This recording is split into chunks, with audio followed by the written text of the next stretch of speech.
Sekarang ini banyak orang bisa memberi contoh, tapi sedikit yang bisa jadi contoh.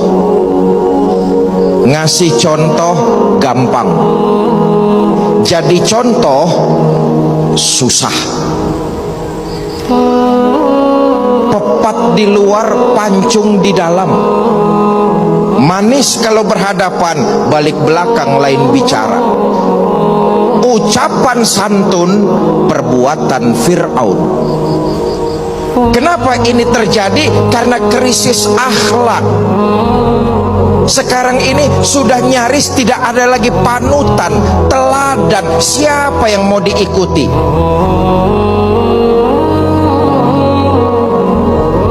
Sebab itu junjungan kita baginda Nabi besar Muhammad sallallahu alaihi wasallam berhasil menyebarkan Islam dalam waktu 23 tahun karena beliau jadi contoh, jadi teladan, jadi panutan.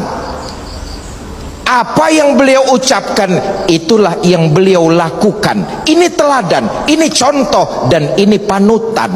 Sekarang kita krisis teladan, kita krisis panutan. Jika kita tidak sanggup menghormati orang lain, jangan berharap orang lain akan mau menghormati kita. Jika kita berat tangan untuk memberikan pertolongan kepada orang lain, suatu saat bila kita mendapat kesulitan pun, jangan terlalu berharap bahwa orang lain akan mau juga menolong kita. Bagaimana sikap kita, begitulah biasanya sikap orang lain kepada kita. Tanda orang bahagia, kata Nabi, 4. Pertama, orang yang selalu ingat kepada kesalahan yang pernah dia lakukan. Itu orang bahagia. Selalu ingat kepada kesalahan yang pernah dilakukannya, sehingga pada saat akan melakukan kesalahan yang baru, dia mikir-mikir, dosa gue yang kemarin udah 3 keranjang, nih nambah lagi. Ingatannya terhadap kesalahan yang lalu akan merupakan langkah preventif yang mencegah dirinya untuk tidak menambah kesalahannya. Orang bahagia, orang yang selalu ingat kesalahan yang pernah dia lakukan, terbayang di pelupuk mata, bukan ngumpet-ngumpetin dosa. Sebab apa yang mau kita umpetin di hadapan Allah?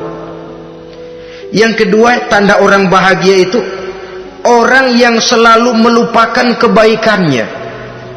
Kalau dia berbuat baik, dia lupakan. Dia anggap dirinya belum pernah berbuat baik, sehingga di mana ada kebaikan dia tidak bisa ikut. Dia merasa sangat rugi, sebab dia anggap dirinya belum pernah berbuat baik. Yang ketiga, tanda orang bahagia, dalam urusan dunia dia lihat ke bawah, sehingga timbul rasa syukurnya bahwa kalau dia sengsara masih banyak yang lebih sengsara dari dia, bahwa kalau dia miskin masih jauh lebih banyak yang miskin dari dia, bahwa kalau dia menemui kesulitan masih banyak yang jauh lebih sulit dari dia. Dengan cara itu jiwanya akan lapang, hidupnya akan tenang, dan dia tidak pernah ingkar kepada nikmat yang diberikan Allah. Sebaliknya, yang keempat, tanda orang bahagia itu dalam urusan akhirat dia lihat ke atas. Dunia lihat yang bawah, akhirat lihat yang atas. Kalau dia bisa sholat, kenapa saya tidak? Kalau dia sanggup puasa, kenapa saya tidak? Kalau dia bisa baca Quran, kenapa saya tidak? Timbul panas, nyontoh ibadah mendatangkan kebahagiaan. Rakus ibadah malah dianjurkan, rakus dunia malah tercela.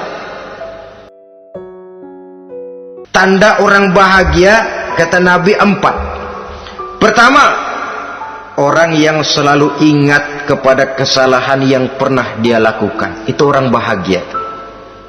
Selalu ingat kepada kesalahan yang pernah dilakukannya, sehingga pada saat akan melakukan kesalahan yang baru, dia mikir-mikir, dosa gue yang kemarin udah 3 keranjang, nih nambah lagi.